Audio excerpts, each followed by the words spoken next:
আপনি তো কাজ জানেন, এই জন্য শুরু থেকে দেখালাম না, সেকেন্ড রাউন্ড থেকে দেখেন। প্রথমে আমি দুইটা চেন নিছি, তারপরে ওই ঘরেই একটা ডাবল ক্রোশে নিছি।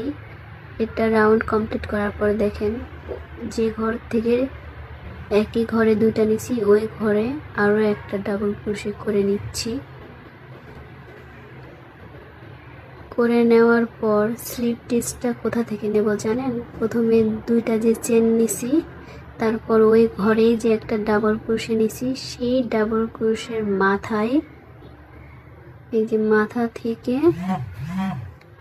মাথার ভিতর দিয়ে হুক দিয়ে এখন এখানে স্লিপ টিচ নিয়ে নিচ্ছি।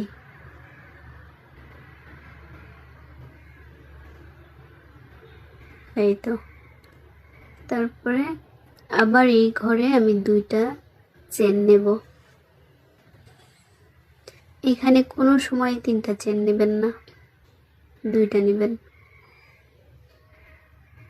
1 2, দেন এই ঘরে আর একটা ডাবল ক্রোশে।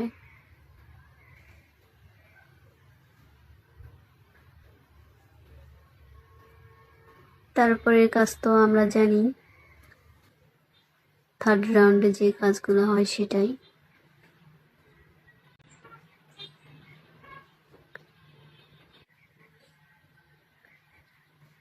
তারপরে বোঝার সুবিধার্থে একটু দূরে থেকে দেখাচ্ছি।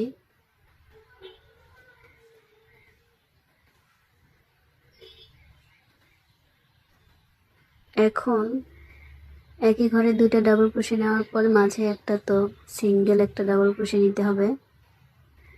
নেওয়ার পরে এখন জয়েনিং এর যে বিষয়টা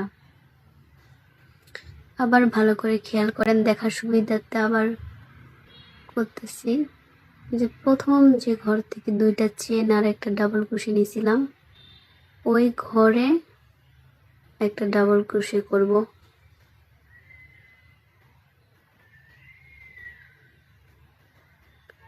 এই ডাবল ক্রোশে করার পরে এই ঘর থেকে যে দুইটা চেন দিলাম, তারপরে একটা ডাবল ক্রোশে দিছিলাম, সেই ডাবল ক্রোশের মাথায় স্লিপ টিচ নেব।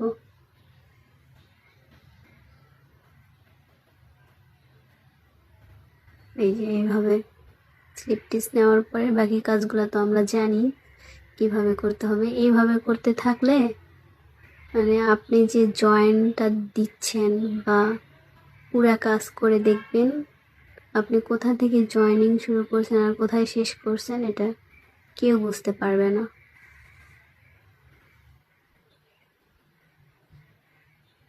কোনো ফাঁকাও হয়ে থাকবে না, কোনো জয়েনিংও বোঝা যাবে না, একদম মিশে যাবে।